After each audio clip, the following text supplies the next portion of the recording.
Todo mundo está vendo a tela? Sim. Tá.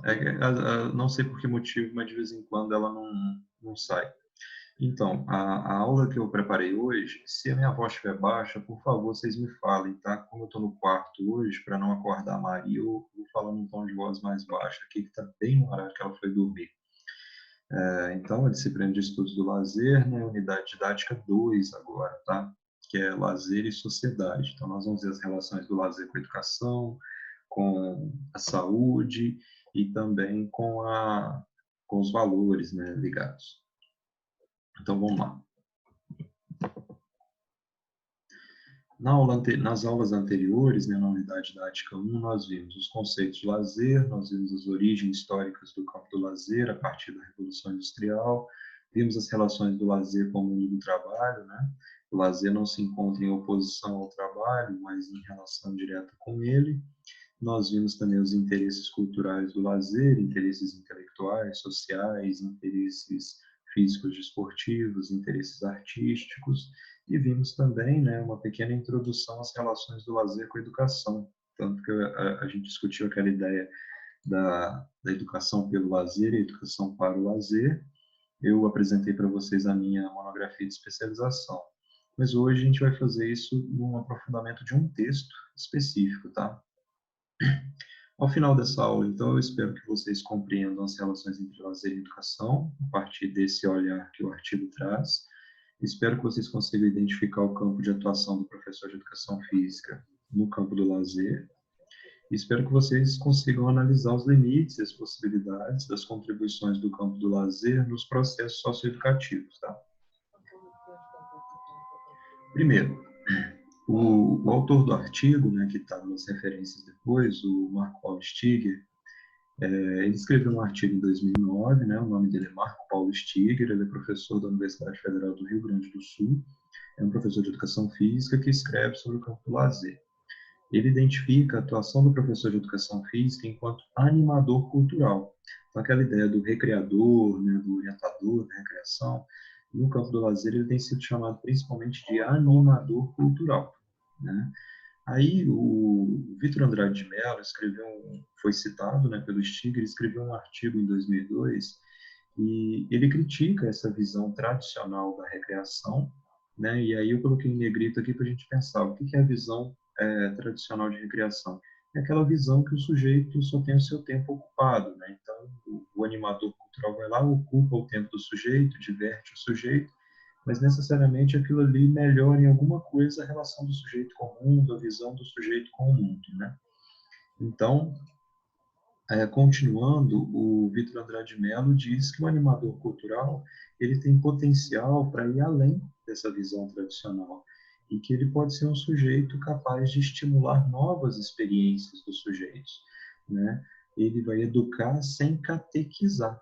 O que ele queria dizer com esse catequizar? Ele queria dizer que vai educar sem dizer exatamente por quais caminhos o sujeito tem que andar, qual é o caminho certo, qual é o caminho errado, mas muito mais incomodando, que aí mostra para o sujeito outras possibilidades de ver o mundo, né, incomodando os padrões estabelecidos, via o oferecimento de novos olhares e representações sobre a realidade.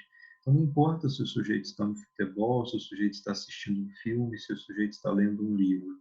Seria muito importante que essas vivências de lazer pudessem trazer para o sujeito novas maneiras de ver o mundo.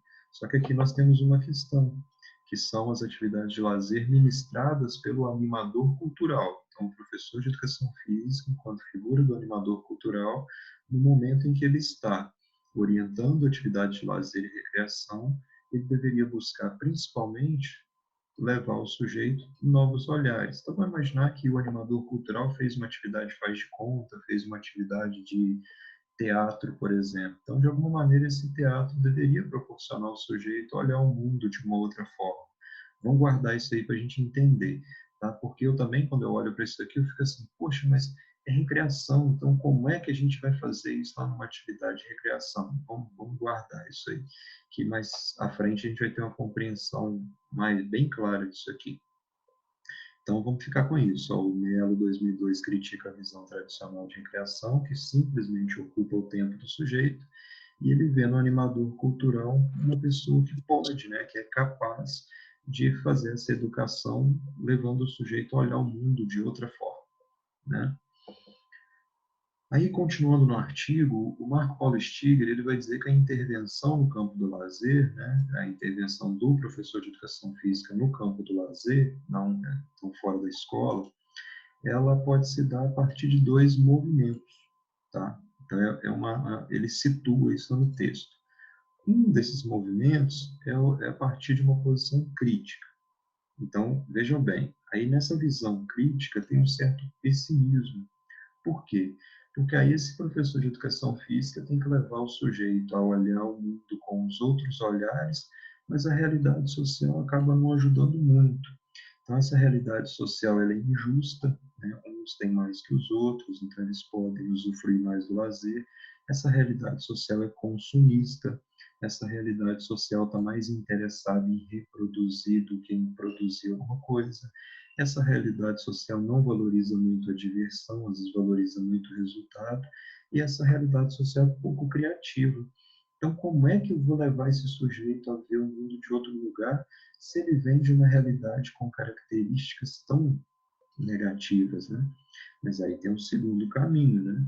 Que é uma perspectiva de que a ação do animador cultural aí tem um certo otimismo na visão, que o identifica como um profissional capaz, né, de, no campo do lazer, contribuir para a superação dessa mesma realidade, induzindo a realização de práticas de lazer que sejam críticas, que sejam criativas, que sejam reflexivas e que sejam libertárias.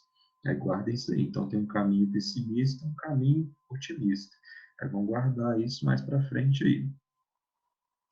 No entanto, pensem bem, aqui, para descrever toda essa realidade, o Marco Paulo Stiger, ele trabalhou com aquela ideia de que o lazer é uma dimensão da vida. Então, ele é um momento da nossa vida. Só que isso tem uma limitação. Vamos pensar assim, se o lazer é um momento separado da nossa vida, então, ao mesmo tempo, ele não se relaciona com as outras coisas da nossa vida. Né? E eu sempre tenho batido na tecla com vocês que o lazer ele não está exatamente separado do trabalho. Ele tem uma relação com o trabalho. É graças à possibilidade de eu ter um tempo de trabalho que eu posso também ter um tempo de lazer. Né? Por isso, existe uma relação de uma coisa com a outra. Ok?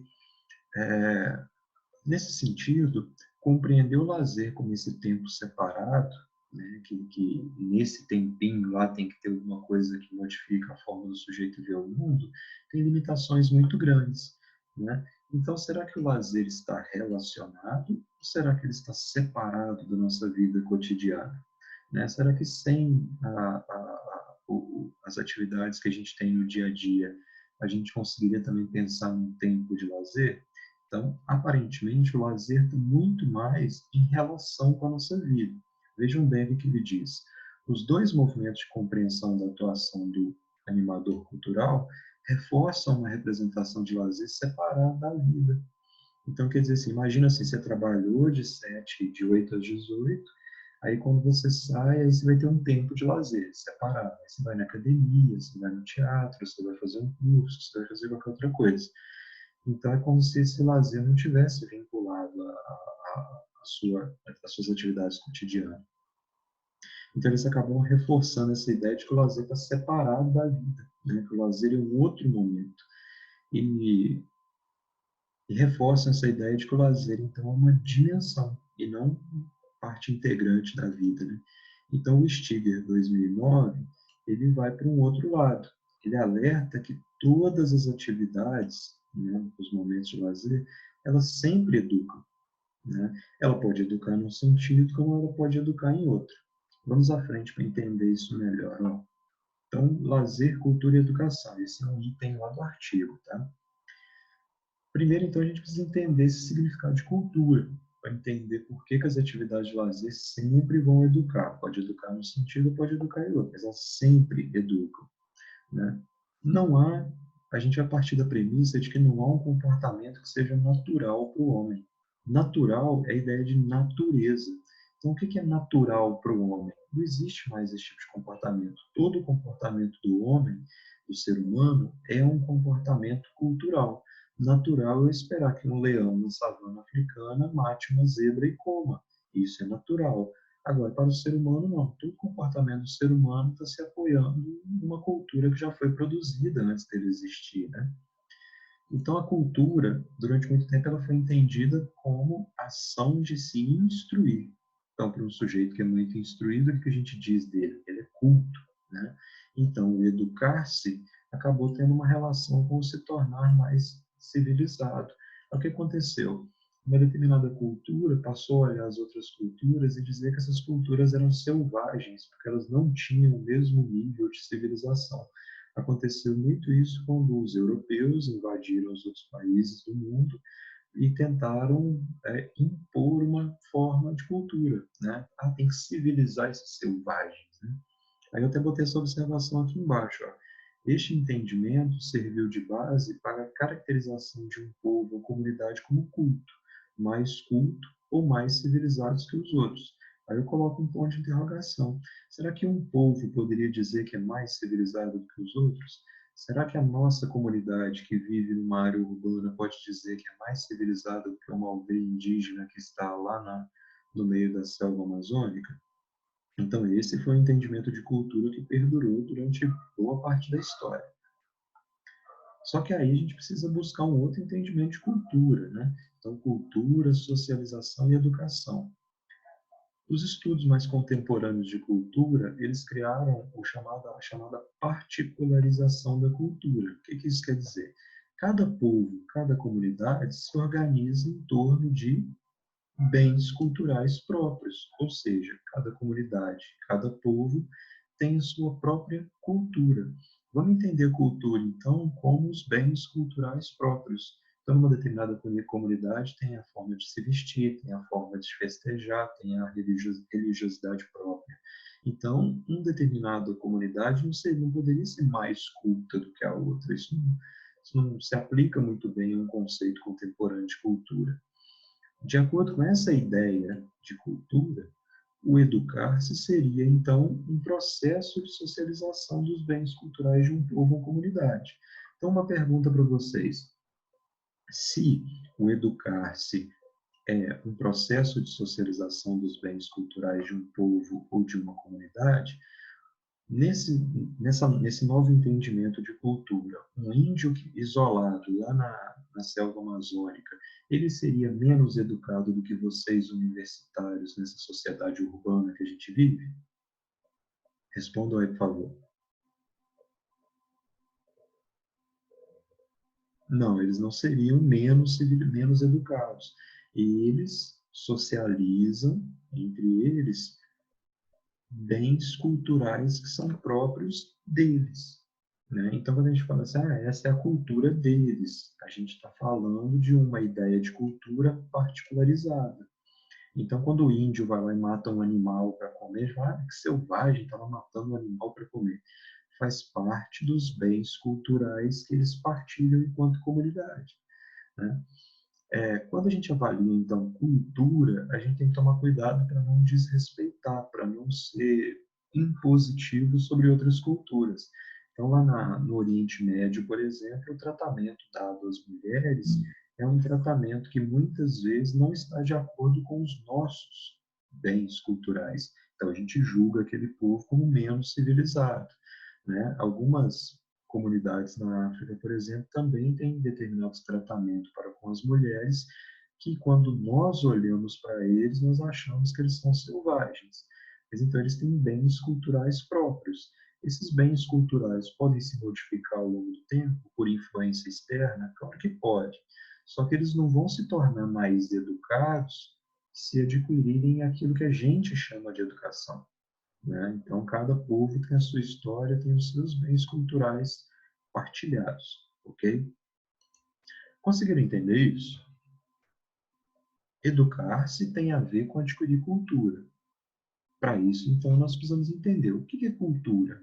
Né? E o lazer também não é a vivência da cultura? Então, entender o que é cultura se torna importantíssimo para entender a relação entre lazer e cultura.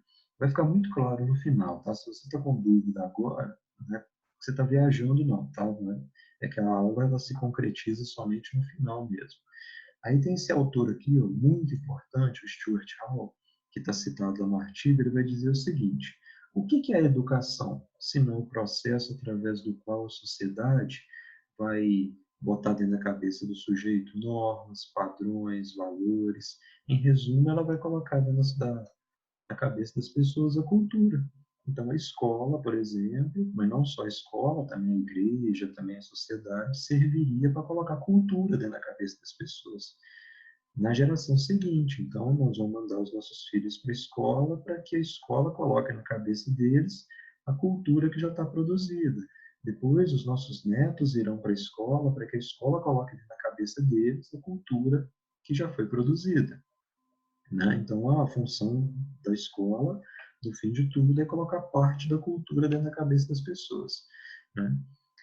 Essa cultura que será colocada na cabeça das pessoas, ela guiará, canalizará, influenciará e moldará as ações e crenças das gerações futuras, né? Conforme os valores e normas de seus pais e do sistema de valores. Então, o que vai ser ensinado para os nossos filhos? É mais ou menos aquela cultura que nós, enquanto pais, acreditamos. Então, como é que funcionaria a relação lazer, cultura e educação? Aí tem alguns exemplos que vão ser dados, mas antes de falar desses exemplos, a gente precisa falar desse pressuposto aqui. Todas as práticas sociais têm uma dimensão cultural. Então, tudo que a gente faz, tudo, a maneira como a gente compra, se veste, a maneira como a gente conversa, a maneira que a gente estabelece relações com a família, com pessoas fora da família, com a comunidade como um todo, tem uma dimensão cultural. Até aquilo que a gente compra, aquilo que a gente vende está demarcado pela cultura. Que nesse campo dos significados, então, elas vão se dar, né, se dão grandes conflitos na sociedade atual. Por exemplo, quem tem mais ou menos poder de consumo, até a desigualdade que existe dentro da nossa sociedade revela um pouco da nossa cultura. Então, vamos pensar assim, ó, existe uma cultura lúdica. Essa cultura lúdica, ela é um universo muito maior do que nós, professores de educação física, damos conta. Aí, dentro desse universo gigantão de cultura lúdica, né, que é a cultura da diversão, nós temos a cultura corporal. Então, a cultura corporal é só uma parte da cultura lúdica. Uma pergunta aqui, por exemplo, Laís, como você se diverte? O que você faz para se divertir? Ah, ativa seu áudio. Deixa eu ativar seu áudio. Ativei. Ativa aí seu áudio, por favor. Eu gosto de ler. Ok. Leitura é uma coisa que é da conta da educação física diretamente? Não. Porque geralmente só se for uma leitura sobre uma prática corporal, né? Se for uma leitura sobre esporte, luta, dança, ginástica, então ela diz respeito à educação física. Então o sujeito pode se divertir lendo. Mas Luiz, como é que você faz para se divertir? Ah, vejo jogo de futebol, né? Então aí está diretamente relacionado à cultura corporal. Então a sua maneira de diversão é uma parte da cultura lúdica. Cadê? Deixa eu ver quem mais está aqui com a gente. Leonardo, como é que você faz para se divertir? Olha, não faço nada. Você dorme, Eu né? ouço. Ele vê BBB. Ouvir música, aí tem o entretenimento. Então, o BBB seria da conta da educação física? Eu acho que Não, depende do que eles estão fazendo lá. Eles podem estar praticando alguma coisa. Mas, a princípio, assim, por exemplo, é um entretenimento de televisão. Não Né? é. Tipo assim, o reality show. Né? O reality show necessariamente está vinculado a uma prática corporal. Então, mas ele faz parte, então, dessa cultura lúdica, né? Da diversão, do prazer, da satisfação. Então, isso não estaria diretamente relacionado só à educação física, mas estaria relacionado a muitas áreas de conhecimento. Mas a cultura corporal, né, as práticas corporais de forma geral, são um pedacinho dessa cultura lúdica. Então, nós estamos aqui, ó, na cultura corporal. Então, se todas essas práticas estão demarcadas por uma dimensão cultural, de alguma forma elas educam, né? Nós damos conta aqui desse aspecto mais menor, dessa educação, que é a educação a partir das práticas corporais. Todo mundo conseguiu entender essa lógica aqui, ó? Nessa seta, eu tenho um universo cultural da cultura lúdica, desse universo a cultura corporal faz parte dele, e de alguma maneira todas elas educam um percentual desse indivíduo. Todo mundo conseguiu pegar essa ideia? Sim, manjei. Ok, manjou, tá manjado então. Aí vem os exemplos agora do lazer, cultura e educação, alguns exemplos. Aí o Marco Paulo Stiger, ele cita, então, três exemplos que são bem legais. Um está no livro dele, né, que é Lazer, Esporte, Estilos de Vida, que foi escrito lá em 2002, que é esse exemplo aqui, ó, apropriações do futebol. Então, no estudo crítico, por exemplo, a gente poderia dizer o seguinte: as práticas de lazer acabam reproduzindo o esporte de alto rendimento. Seria uma afirmação, por exemplo, que o Walter Bratt já fez, a gente estudou isso lá em Esporte e Sociedade, no semestre anterior. Então, quando o sujeito vai jogar pelada, por exemplo, ele acaba reproduzindo a maneira como o esporte de alto rendimento existe. Lembra que a gente fez uma discussão dessa lá na sala? A gente fez isso no semestre passado. Só que o Marco Paulo Stiger, ele fez uma pesquisa em Portugal. O que ele encontrou? Tinha um grupo de pessoas lá que jogavam pelada de futebol. Aí, quando ele analisava, por exemplo, a maneira como essas pessoas se organizavam para jogar o futebol, ele não enxergava nessa maneira reproduções do esporte de alto rendimento. Por quê? Primeira coisa, por exemplo, era uma maneira de jogar que estava fortemente vinculada às pessoas do grupo. Então, podiam jogar as pessoas que faziam parte do grupo. Eles eram muito fechados às pessoas que vinham de fora do grupo. Então, ele valorizava, por exemplo, muito a continuidade das pessoas dentro daquele grupo, né? Só poderia abrir uma vaga quando tivesse. Segundo ponto, as equipes de futebol, elas não se repetiam de um final de semana para o outro. Então, cada final de semana tinha que ser uma equipe diferente do que foi na semana anterior. Então, mostra que eles não estavam ali valorizando exatamente só o resultado, só o rendimento, né? Que eles valorizavam muito mais as relações entre eles do que propriamente o rendimento, né? A possibilidade de obter o resultado. E aí eu comecei a pensar nas peladas que eu já fiz parte aqui no Brasil, né, aqui na nossa comunidade. As nossas peladas também, de alguma maneira, elas se organizam desse jeito.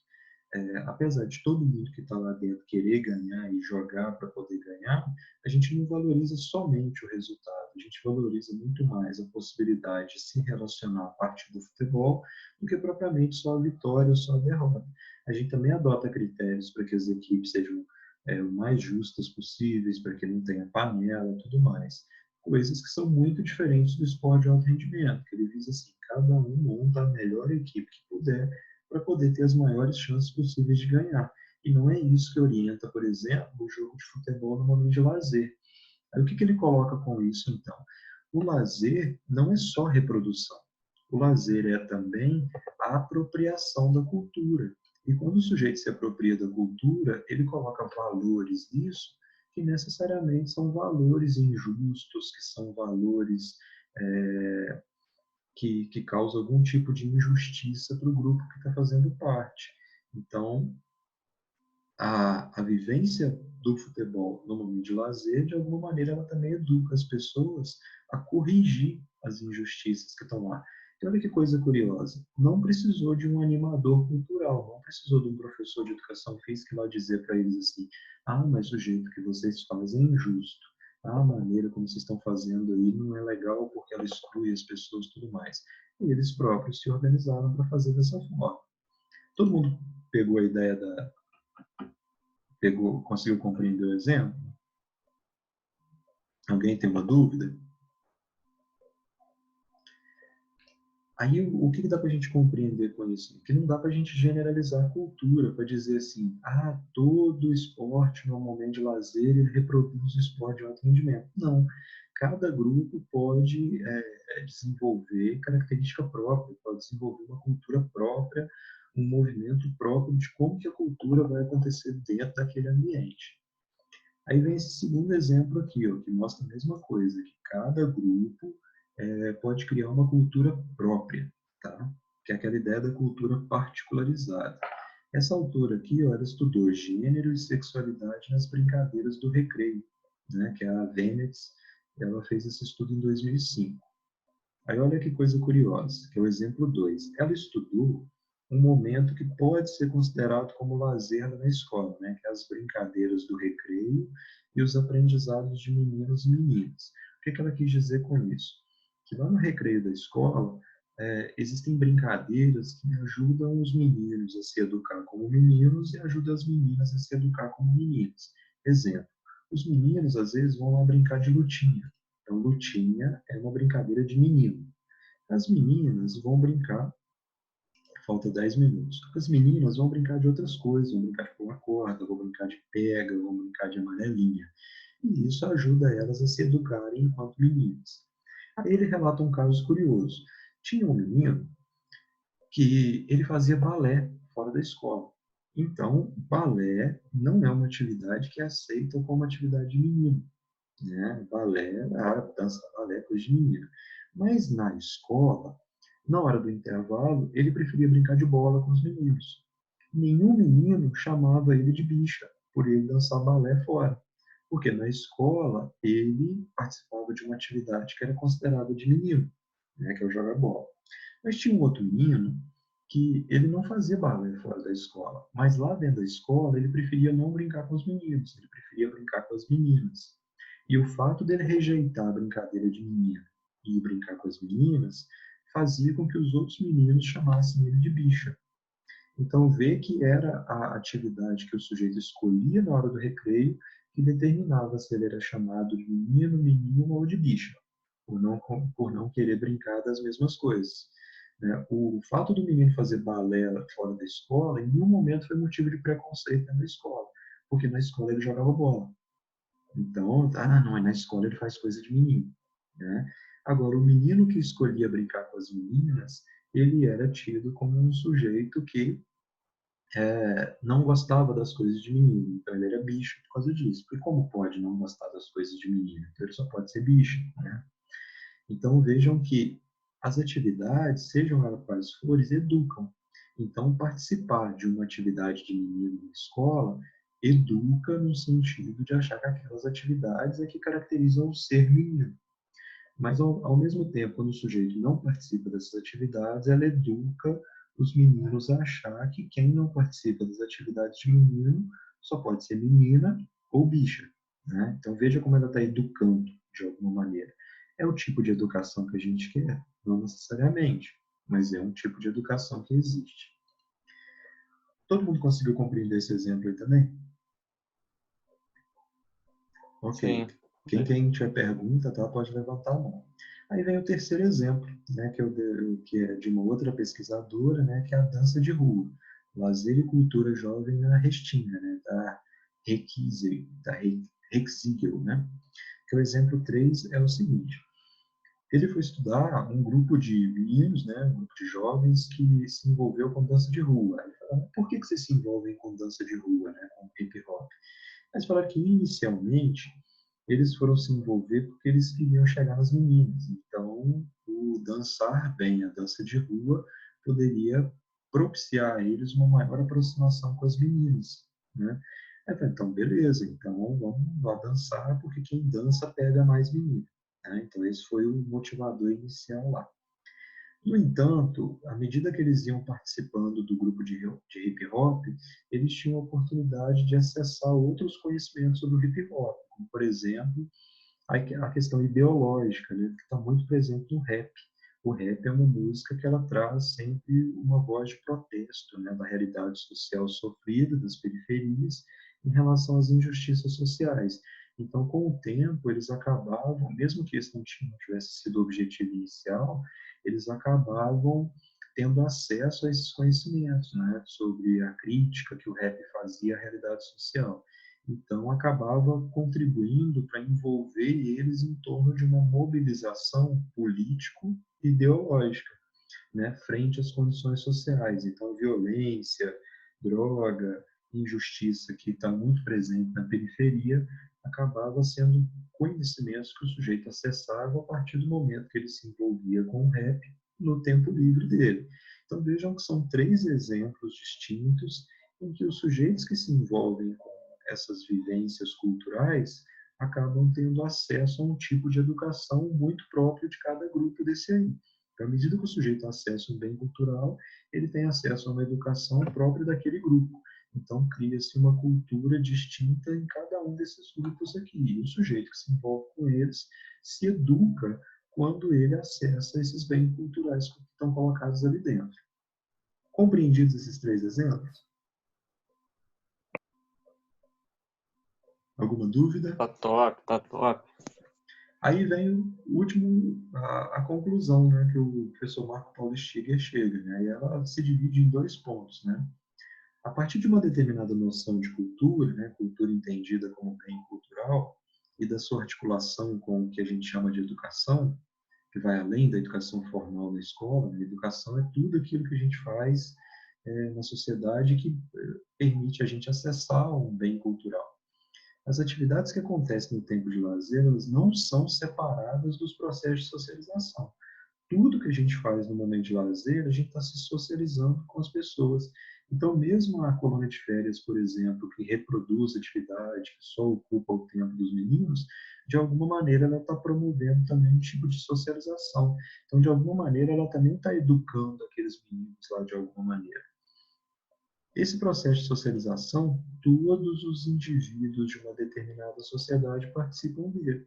Então, tudo que nós fazemos no tempo livre, que envolve relação com outras pessoas, mesmo um jogo de videogame que a gente pode estar jogando online, por exemplo, ele representa uma maneira de socialização. Então, na medida em que a gente participa de um grupo em que socializa determinados valores, nós estamos ali nos educando de alguma maneira. Aí vem o segundo ponto. Então, aquela ideia de que o lazer reproduz ou o lazer emancipa está colocada numa perspectiva muito clara aqui. Sou levado a considerar que ele, o lazer, não deva ser visto como antítese, como contrário da vida cotidiana, né? Então, o lazer não é aquilo que a gente faz quando a gente simplesmente sai da nossa vida cotidiana. Não, mas ele também é uma parte da nossa vida cotidiana. Então, o trabalhar de 8 às 18 e ir na academia à noite, o ir na academia à noite não está separado da vida diária. Ele é parte da vida diária, mas como sua continuação. Então, o lazer é uma continuação da vida diária. Aquilo que a gente faz no final de semana, por exemplo, é uma continuação da semana. Por isso, o lazer ele não é nem libertário, nem alienante. Ele não é nem otimista, nem pessimista, mas ele é algo que a gente tem que pensar. Como é que esses espaços de lazer, como é que esses momentos de lazer, eles têm propiciado diferentes maneiras de se socializar. Então, vamos pensar na socialização como é um momento no qual os seres humanos trocam, né, valores, bens culturais, né? Então, no momento que eu vou lá jogar bola com um grupo de sujeitos, de alguma maneira eu estou trocando informações, eu estou trocando vivências com esses sujeitos. No momento que eu entro na online para assistir, para jogar online, por exemplo, com alguém, então eu estou fazendo uma troca com esse sujeito. No momento que eu escolho ir num show, eu estou fazendo isso juntamente com um grupo muito grande de pessoas que também escolheram ver um show. No momento que eu estou vendo uma série na internet, eu também estou fazendo parte de um grupo que está vendo também aquela série e que pode se educar de alguma maneira a partir do momento que assiste aquela série. A todo momento o sujeito vai olhar a conduta de um determinado personagem e vai dizer, mas foi errado o que ele fez, mas foi certo o que ele fez.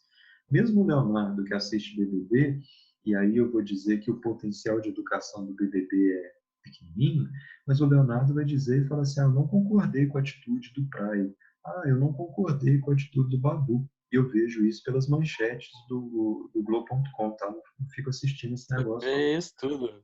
Eu vejo porcaria nenhuma, graças a Deus. A Ana melhorou muito, a Ana assistia a Fazenda. Então, mesmo com esse potencial pequeno do BBB, A Fazenda é muito pior. o Leonardo se educa de alguma maneira, porque a todo momento ele vai emitir um juízo de valor sobre o que um personagem A ou o que o personagem B está fazendo. Você, o personagem A fez errado, não, o personagem B fez errado. Conseguiram compreender essas relações do lazer com a educação? Ficou legal. Então, eu tentei fazer uma apresentação curta. Eu vou anexar um Saiba Mais para vocês e um fórum Tira Dúvidas. Então, se quando vocês tentarem voltar nessa matéria, vocês tiverem dúvida, aí o que vocês vão fazer? Vocês vão colocar lá no fórum a pergunta e eu entro lá e respondo para vocês. Podemos operar dessa forma? Sim, pode, pô. O Antes de eu difícil é iniciar, pergunta. antes de eu iniciar a próxima aula também, semana que vem, aí você fala assim, Anderson, eu fiquei com uma dúvida semana passada e não perguntei. Aí, antes de começar a próxima aula, eu tiro a dúvida, beleza? Boa. Pessoal, ó, excelente final de semana para vocês, um abraço para vocês, até a próxima, viu? Vou continuar.